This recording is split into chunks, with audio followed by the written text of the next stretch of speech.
They say the most well-written villains are the most understandable ones, but some villains are so well-written that they make you wonder if they're even the villain at all. In Metal Gear Solid 2, the villain poses such a tough problem that it kinda just makes you want to ignore it because of how unsettling it is. Here, take a look for yourself at a monologue by the main villain. In the current digitized world, trivial information is accumulating every second, preserved in all its triteness. Rumors about petty issues, misinterpretations, slander. All this junk data, preserved in an unfiltered state, growing at Basically, an artificial intelligence presenting itself as the main character's commander wants to act as an unbiased historian for the internet. On top of this, the AI takes issue with the festering echo chambers and misinformation on the internet, and plans to act as a sort of immune system for the web by filtering such information out. And you think you're qualified to decide what's necessary and not? Absolutely. Who else could wade through the sea of garbage you people produce, retrieve valuable truth? Like I said before, a good villain is easy to understand, and I don't know about you guys, but I can basically already see the headlines of Google or Meta creating some kind of AI built for this exact purpose in the near future. What's especially clever about this villain is that he picks at real-world problems like rage baiting and fake news to resonate with the player. But the most impressive part of all of this? The story and its villains were written back in 2001.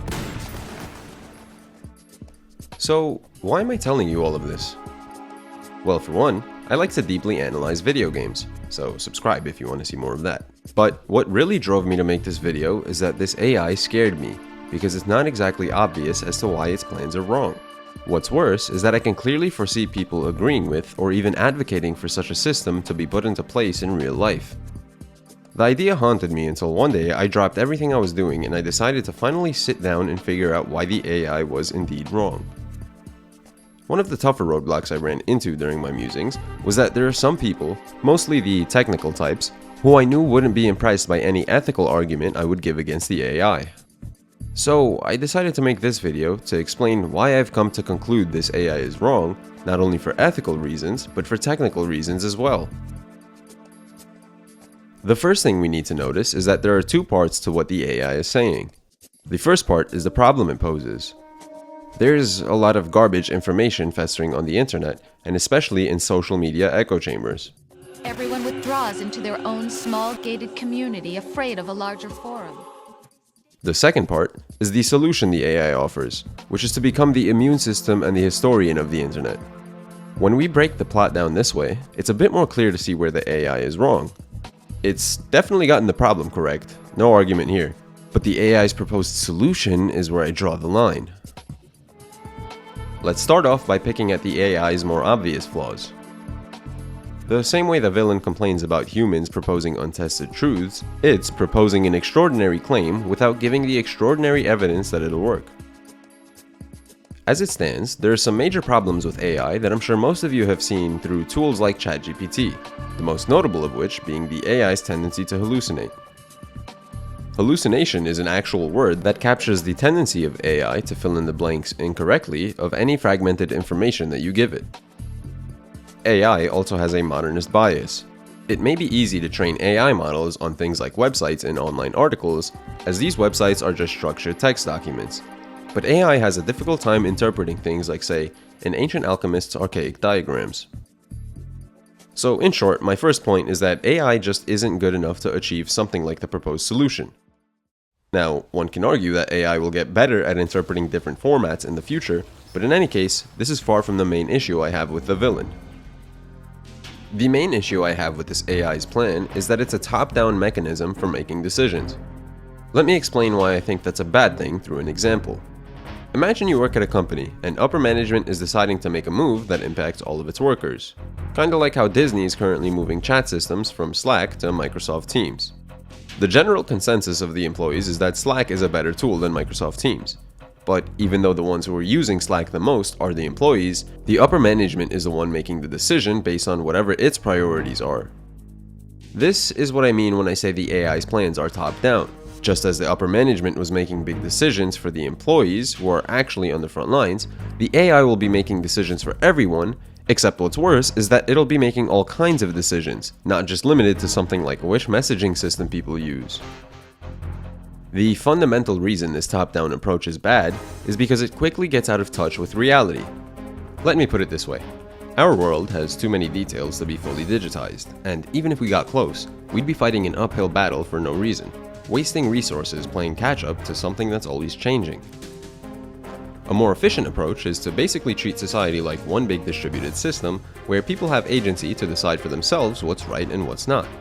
The software engineers of the world call this edge computing. This way, through synthesis and dialogue, good ideas bubble up and bad ideas pop before they can reach at a global scale. Now, to tie this back into why I think the AI is wrong, the internet as a free market of ideas is way more efficient in capturing reality than any centralized system would be. Now let's put the nail in the coffin. There's a deeper problem at play here that Metal Gear Solid 2's plot is just a symptom of. A problem that I'll call the postmodernist problem. Postmodernists believe that it's impossible to know anything with certainty, because there are an infinite number of ways to interpret anything. The postmodernist problem is what I like to call the following question. Given what we just said, that there's an infinite number of ways to interpret data, how do we decide which interpretation is correct? It's really important to understand this question, because it drives the whole game. In fact, Raiden, the main character, basically is this question. Raiden was lied to by just about everyone throughout the whole game, so by the end, he's tortured by the uncertainty of who or what to believe in, and so he's basically the embodiment of the postmodernist question. This is why we chose you. But more importantly, the postmodernist problem is critical to understand because we can reduce the entire story of Metal Gear Solid 2 to a collection of attempts to answer the postmodernist problem. For example, at the end of the game, we hear Solid Snake's, and by proxy, Hideo Kojima's attempt at an answer. Snake states that it doesn't matter how you interpret anything, but instead what matters is how much you believe in your answer. It's not whether you are right or wrong, but how much faith you are willing to have. That decides the future. Taking a second look at the Colonel's monologue, we can see that he's also just giving his answer to the postmodern problem. He starts off by telling us the problem, which is that the internet has a ton of data begging to be interpreted. All this junk data, preserved in an unfiltered state, growing at an alarming... And then proceeds to tell Raiden his proposed solution, which is that the AI should be the one to interpret it. And you think you're qualified to decide what's necessary and not? Absolutely. Who else could wade through the sea of garbage you people produce, retrieve valuable truths, and even interpret their meaning for later generations? That's what As bad of an idea as that is, it's a pretty clever one because of how directly it tackles the problem. Basically, the Colonel's saying, why worry about interpreting data if we can have an AI do it? And this is why the game's story is so good, because the problem is a very real one, and it's a problem that no one really has a good answer to yet. There are two things I want you to take away from this video.